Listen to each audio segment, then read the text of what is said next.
Hello, my name is Teresita Blanco, the Artsy Sister, and today I wanted to show you this comic book called Angel plus Spike. And I didn't notice at the time, but this is like volume 2 of like this Angel series about, even though it's like Angel, he's like a vampire dude, and sometimes he sees there is dead people, but a lot of his situations are a little bit a la Constantine, you know, like dealing with demons, doing demon things, and then here's the back of it.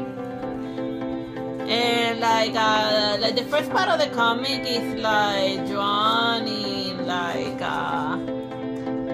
it's like drawn in distance, and it's more of a film noir type of situation, you know, with him like talking to like the ghost girl, trying to figure out how she died and stuff. But obviously, if you got like murdered by surprise, you obviously didn't get a good view of the person who killed you.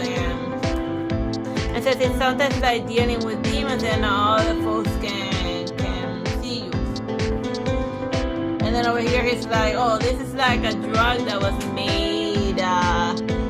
made with souls and blood and vampire blood and the other stuff. And I guess if you take it in the eye, it gives you like freaky demon eyes, and it's like hilarious. It's like I guess it's like the demonic version of like, what's the popular scene that's going on right now that like really messes people? Whatever, I don't know much about drugs at all. Whatever. It's like if they're sitting like a drug related thing, and while trying to solve like a miscellaneous murder. But then like the next part of the comic is the rest of the comic is like drawn in this style. And I guess the reason why it's drawn different is because they gotta do like the action scenes. I guess the one who draws like the film noir version is not very good at like crazy action. So yeah, that's why it's drawn like differently. Cause they gotta have cause it's time for like the supernatural like action battles. And like the first boss, the big boss that he fights is like a werewolf, which is a bit, and then the vampire guy fights with the scratchy, by scratching the. Like right now, like as far as like it's become like a cliche at this point. I don't know who started the whole thing of like werewolf and vampires being like enemy. Like I remember that in Dracula, the werewolves were worked alongside Dracula, and they were even carrying his coffin, like when he was racing back to Transylvania to go back to his castle with his tail between his legs.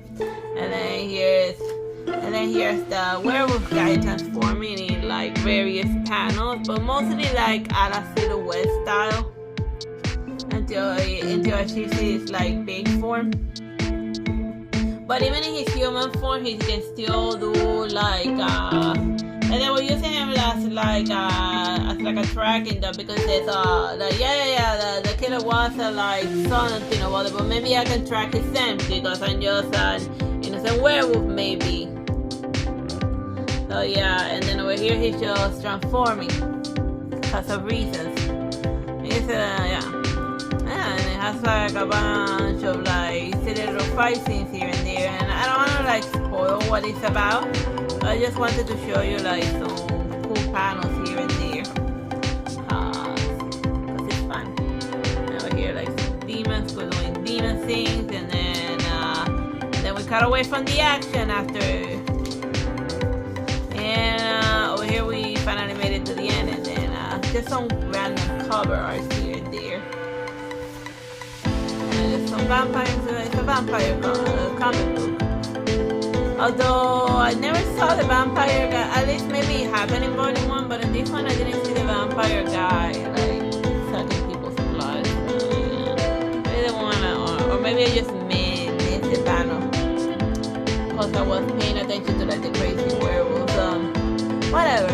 But I hope you find this review of Angel and Spike. Like it has like fun, but if you like it's not like a vampire a la Twilight or even a la Hellsing. It's more of it's like it's Constantine if he was a vampire. Like he should get bit by a vampire, Constantine, to make it more hilarious. But I mean, they already beat Nightwing in and God bless.